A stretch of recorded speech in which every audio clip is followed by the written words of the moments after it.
Metabolism TV में आपका स्वागत है। आपके मेटाबॉलिज्म और स्वास्थ्य के बारे में सही जानकारी का स्रोत साफ प्रोटीन बनाम गंदी प्रोटीन।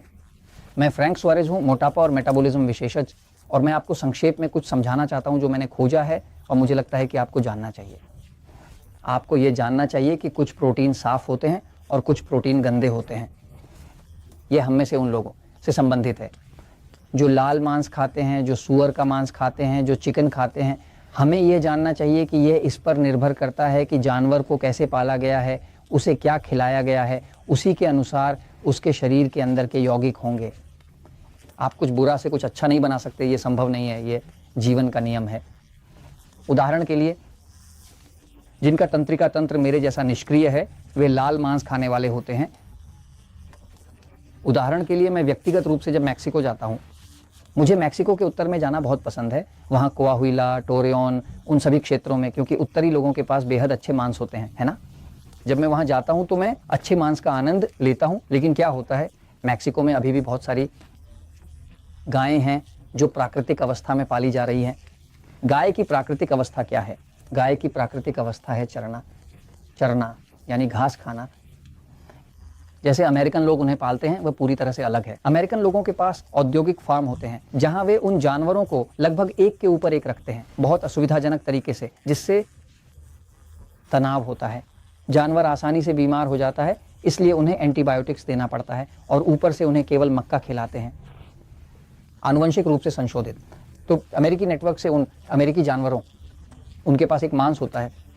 पहले तो वह बहुत अधिक कठोर होता है, लेकिन इसके अलावा उसमें जो पोषक तत्व होते हैं वे बहुत कम होते हैं, क्योंकि बेचारा जानवर केवल मक्का ही खाता है। यानी उसमें सभी खनिज, सभी आवश्यक तेल, सभी ओमेगा 3 नहीं होते हैं। ओमेगा 3 तेल सूजन रोधी होते हैं, ओमेगा 6 सूजनकारी होते हैं। जो मक्का खाते हैं, जिन्हें अमेरिकी पालते हैं, उनमें मक्का में बहुत अधिक ओमेगा 6 होता है, इसलिए जानवर ओमेगा 6 से भर जाता है, जो सूजनकारी तेल है, और यह सूजन का कारण बनता है।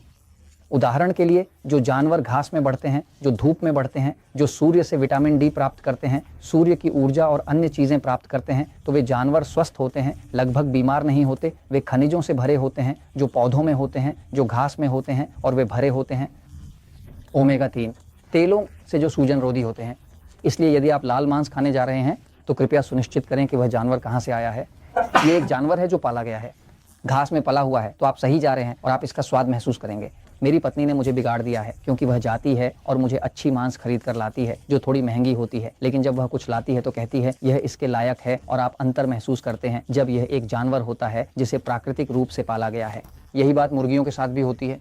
उदाहरण के लिए मुर्गियां अमेरिकियों ने विकसित किया है और अन्य देशों में भी इसे लागू कर रहे हैं। कुछ औद्योगिक फार्म जहां मुर्गियां बहुत अधिक पीड़ित होती हैं, बहुत तनाव में रहती हैं, उनकी रोशनी कभी बंद नहीं की जाती। आप जानते हैं कि मुर्गियों का एक आंतरिक चक्र होता है जहां मुर्गियां प्रसिद्ध होती हैं क्योंकि वे जल्दी सोने चली जाती हैं।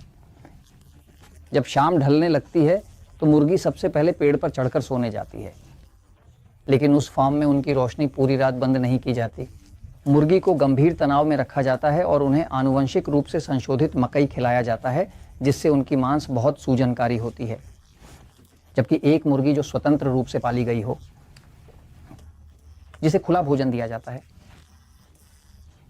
जो अपनी छोटी छोटी चीज़ें भी खाती है, वह मुर्गी बहुत बहुत स्वस्थ होती है और उसका अंडा गहरा रंग का होता है। वह सफ़ेद अमेरिकी अंडा नहीं, वह चीज़ जब आप उसकी जर्दी खोलते हैं तो आप देखते हैं कि वह जर्दी बहुत लाल, बहुत जीवंत, जीवन से भरी होती है, और किए गए अध्ययनों से यह देखा गया है कि उसके पोषक तत्व 3 गुना 4 गुना अधिक होते हैं। ऐसा ही उस मुर्गी के साथ होता है जिसे 24 घंटे प्रकाश में बंद पिंजरे में पाला जाता है, और यही बात सुअरों के साथ भी होती है ना। सुअर, सबसे स्वस्थ सुअर, उदाहरण के लिए स्पेन में कुछ बहुत प्रसिद्ध सुअर होते हैं जिन्हें बेलोटा के सुअर कहा जाता है, जिन्हें खुले में बेलोटा के पेड़ों से बेलोटा खाते हुए पाला जाता है। और अमेरिकियों के पास जो सबसे प्रसिद्ध चोरिजो है वह बेलोटा का चोरिजो है, बेलोटा का सुअर, जो अत्यधिक स्वस्थ होते हैं। लेकिन जैसे अमेरिकियों ने सुअरों को पाला है, मैं अमेरिकियों की बात कर रहा हूँ क्योंकि वे खाद्य पदार्थों के औद्योगिकीकरण के राजा रहे हैं। हम कचरा खाने पर मजबूर हो गए हैं क्योंकि वे जानवरों को कचरा खिलाते हैं और वही हमें देते हैं।